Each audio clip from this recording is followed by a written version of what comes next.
샬롬. 한 주가 또 마무리되는 금요일입니다. 하지만 예수 믿는 우리들은 오늘 금요일이 예배를 준비하는, 더 거룩한 주일을 준비하는 준비의 날이 되는 금요일, 또 내일 토요일 되어지기를 간절히 소원합니다.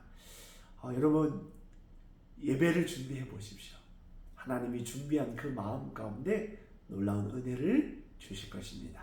자, 오늘 열왕기상 2장 36절 46절 말씀을 통해 이제 솔로몬이 아버지 다윗의 유언을 받들어서 그 유언대로 행동한 모든 것들이 마무리되는 것이 오늘 본문의 말씀입니다. 알다시피 다윗이 죽을 때에 요압 장군, 아비아달 제사장을 어떻게 처리할지에 대해서 얘기했고 다윗이 순종합니다. 마지막으로 누가 남았냐면 베냐민 자손 시므이에 대한 처리가 나와 있어요. 여러분, 이 시므이가 누구냐면 다윗이 아들 압살롬이 쿠데타를 일으켰을 때 다윗이 궁전을 버리고 도망갈 때에 도망가는 다윗을 보면서 저주했던 사람이 시므이예요.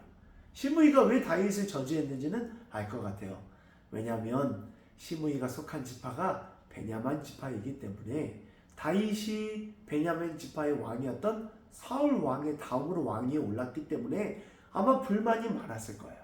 하지만 우리 다윗이 압살롬의 쿠데타가 마무리되고 황궁하는 가운데 가장 죽여야 할 사람이 누구냐면 시므이입니다. 자, 그래서 시므이가 죽을 것이 들어와서 황궁하고 있는 다윗 앞에 나아가서 다윗의 왕이여 나를 용서하소서. 모든 사람들이 시므이를 죽이려고 했지만 다윗은 누구의 마음을 닮았어요? 하나님의 마음을 닮아서 시므이를 죽이지 않기로 맹세합니다.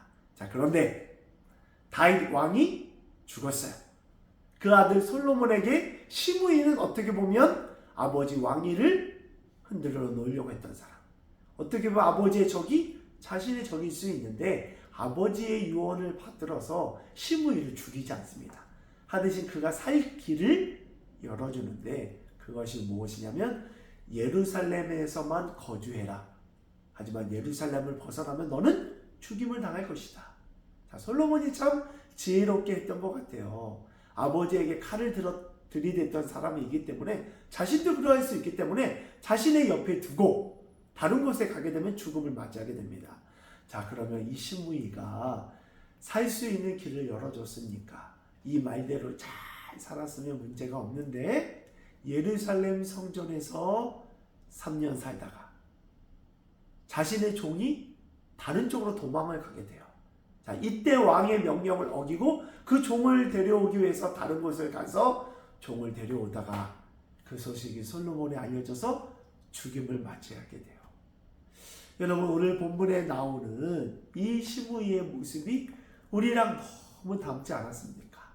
하나님의 은혜를 통해 죽을 수밖에 없는 우리들을 하나님이 구원해 주셔서 예배의 자리에만 와라. 하나님을 왕으로 모시고 살아가면 너는 살 수 있다. 그런데 때로는 우리가 그 은혜를 잃어버리고 다른 곳에 기웃거리게 되면 우리도 하나님 앞에 어떻게 될까요? 죄인이 될 수밖에 없고 하나님의 은혜로부터 벗어날 수밖에 없어요.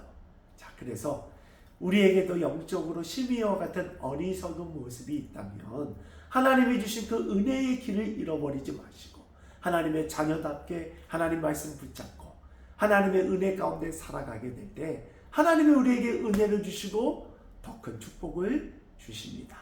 그래서 예수 믿는 우리 자녀답게 주의를 지키며 예배를 준비하며 하나님의 은혜 가운데 거하는 저와 여러분 되어지기를 간절히 소원합니다. 아멘.